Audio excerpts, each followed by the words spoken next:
sit. We always have Finn sit at every doorway, especially the front door, before we go on a walk.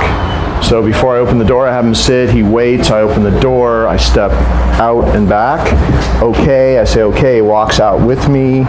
There's no rushing, there's no pulling, there's no hyperactivity.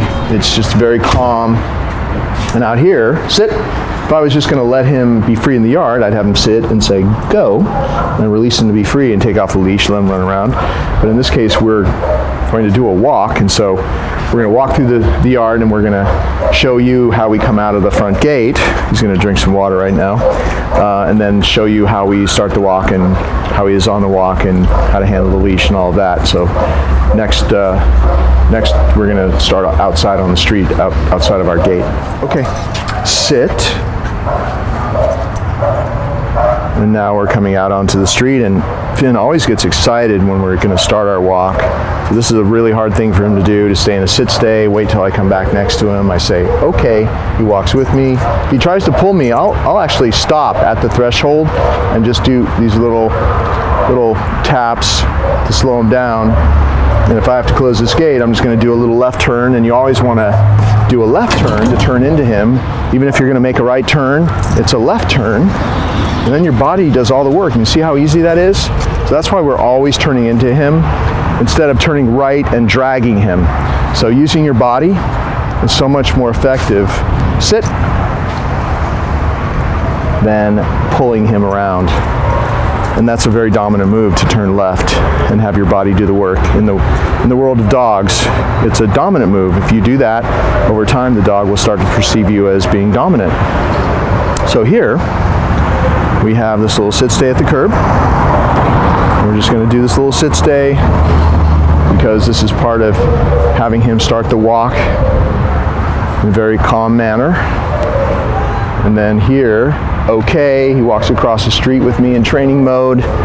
He's going to end up on the other side, and we'll start our walk over here. But see, doing it this way and making sure that the walk is an exercise in calmness and structure, sit, also affects the way he is when he's left alone in your house.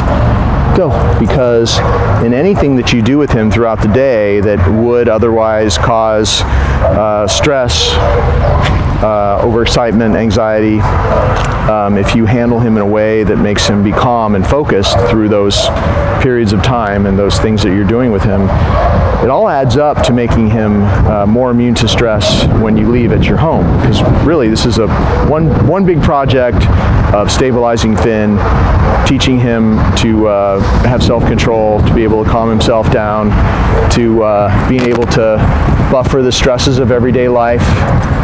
He's an older dog, he's 12, and so we're doing every little thing that we can with him to teach him how to focus and be calm. And all this is related to your main problem of him having anxiety in your house when you leave. It's all connected. Okay.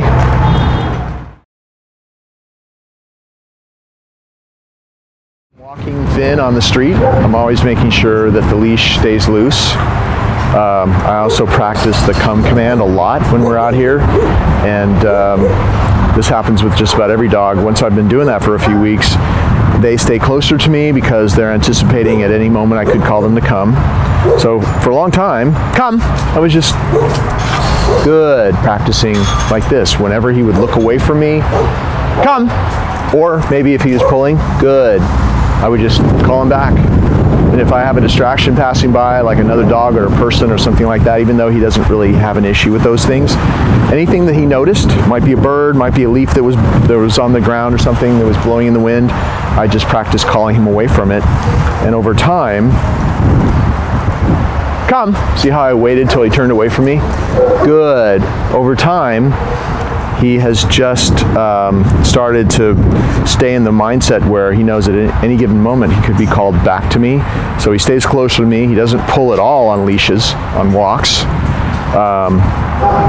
And he's very calm, but I'm making sure that I never do this. And you need to make sure that you never do this and you never restrain him, drag him around, or anything like that, because tension on the leash is the main cause of stress in most dogs. If they're walked multiple times a day and that leash is always tight and people are dragging the dog or restraining them, tension on the leash creates a lot of stress and anxiety, so you always want to make sure it stays loose. If he starts to pull, if you're walking along, okay, let's say he's walking along, and he goes to the end, just tap it. All I did was tap it, just like that. He'll come back to you, or at the very least he'll stop, and you can always practice your recall and call him back to you, and he'll end up just being really close to you, and there'll be a loose leash. So just make sure that when you're walking him, that the walk is an exercise in calmness and structure, and that he's relaxed. And really, that's the main training you want to do on a walk, because it's not about being in dog show mode where he walks next to you like a little soldier or any of that, because the walk is supposed to be a time when he gets to sniff and relax and explore and pee if he wants to. So just keep the leash loose and randomly call him back to come to you, away from distractions. And then every once in a while you can just call him to come to you. Sit, just a couple of random spots on the walk, and do a little sit, and then practice a little sit stay just like this, just to get him back into focus mode. It's a really good thing to do, just randomly. It's great for his brain to just call him out of relaxation, free time mode, and have him work a little bit for you. Go, and then release him just like that.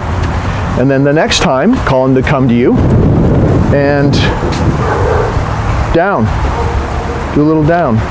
Sometimes you might be a little distracted out in public, so you kind of have to help him sometimes with your left foot. Never repeat the command, of course. And of course, stay is always built into down or sit. You notice I'm not saying stay, and you don't have to say stay, because he knows that when I say down or sit, it means that he needs to stay there until I release him. And he knows that he only leaves for that behind us. So that's a big distraction. Show Finn. Okay. Sit. When you're going to release him, say okay. He gets up, have him sit, and release him from a calm sit stay. Pat his chest. Go. Now he's free. If every walk you took, you just did what I just did. One sit stay in one spot, down stay at another period during the walk, another spot. Just make sure that you pick a place where there's not a lot going on, or nobody's coming for a minute or so, and just so you're assured of success. That was a surprise, a cart that came out of nowhere there.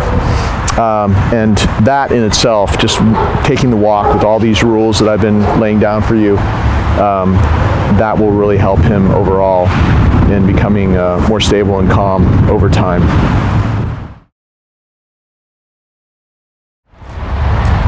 Okay, sit. I want to show you a little greeting routine that I've taught Finn, and it's just another way to keep him calm in certain everyday situations to help with his overall issue of anxiety and not being able to focus. It's a way to teach him to greet a new person or somebody that he really likes, that he gets excited when they come by. It's a greeting routine. We do this every day with somebody different. So you saw that I walked up to the person, I had him do a sit stay, I gave her a treat to give to him. Now I'm going to send him over, go say hi. He eats the treat, you can pet him with your other hand. Oh, too late, come. And then you call him back to come to you, good. It's a great way to practice your sit stay skills and your recall. Sit, command. And of course we throw in this little sit stay. It makes it harder for him to, it's harder for him, but we do it this way because we want to develop a higher level of focus. And if he can do this, that means he's got a pretty good sit stay, because he wants that treat and he wants to go say hi. So if he pops up like that, you see he really wants to go over there, he lost focus, you say no.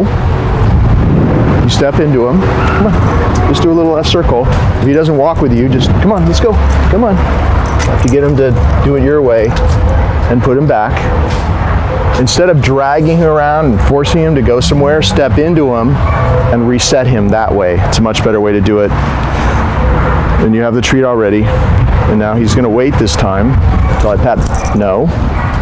So you see why this is a good exercise to do, because he can use some practice with this anticipation. Like he wants to go so badly, but this exercise makes him have more self-control, and if he doesn't have self-control and wait till I allow him to go, he never gets anything.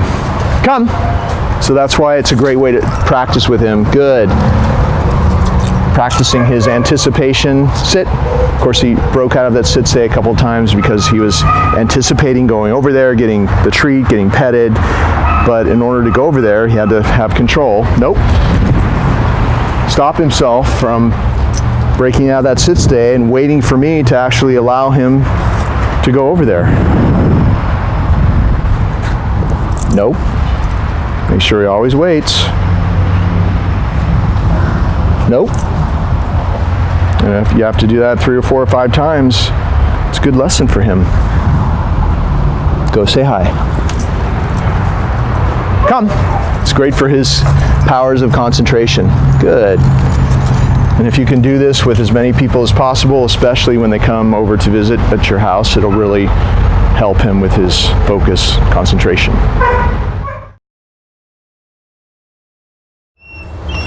We always have Finn do our little boundary training, especially at front doors. Really any doorway I can do this, but especially at the front door. Okay. And then see how he sat. He waited for me to step in and then step back, walk through with me without pulling. You know, that accentuates the fact that you own that boundary, and so it teaches him to be very calm at the boundaries as opposed to pulling people through all the time.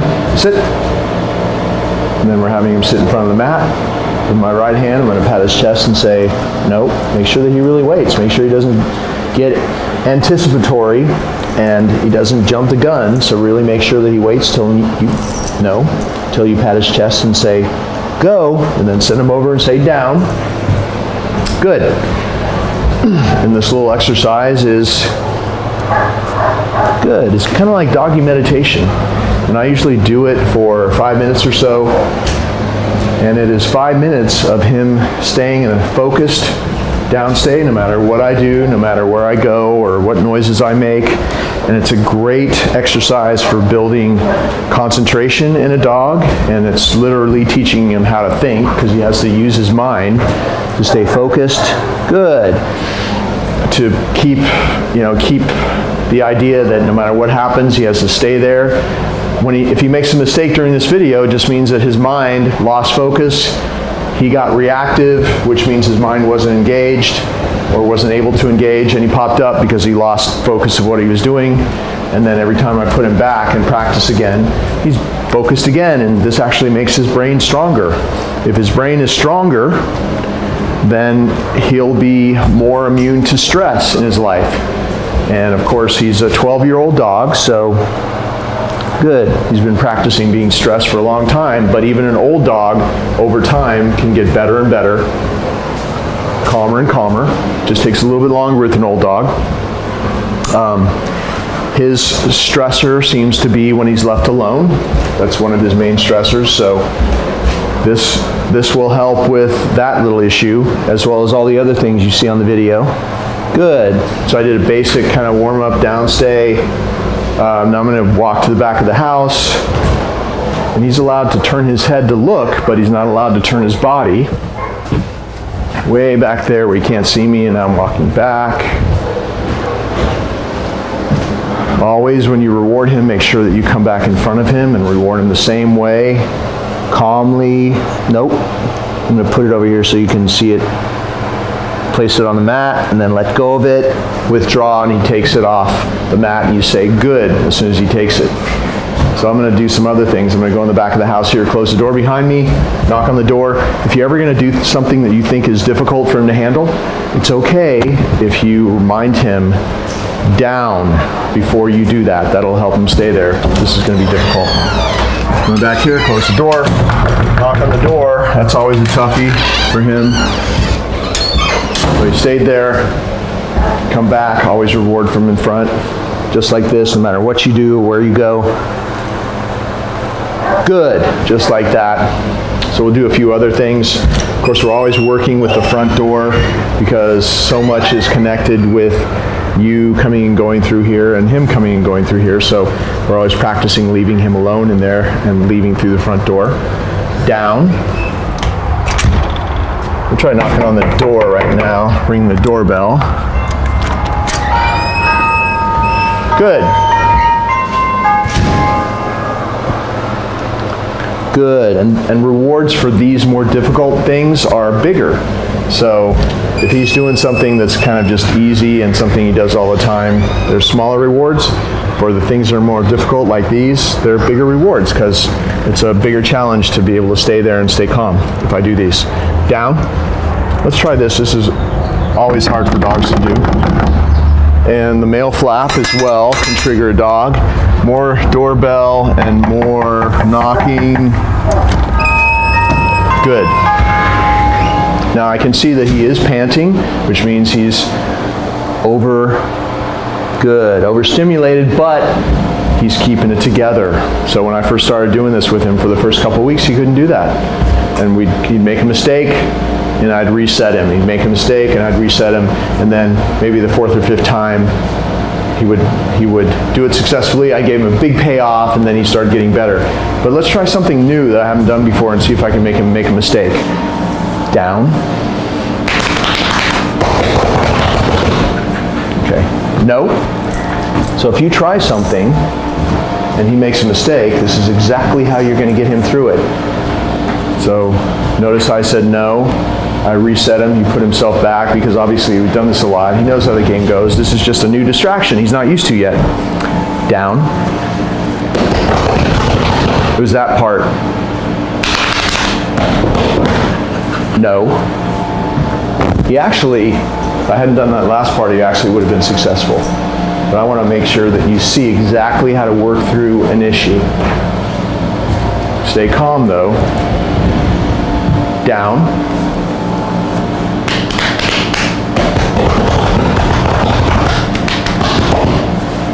Good. We're going to call that a success.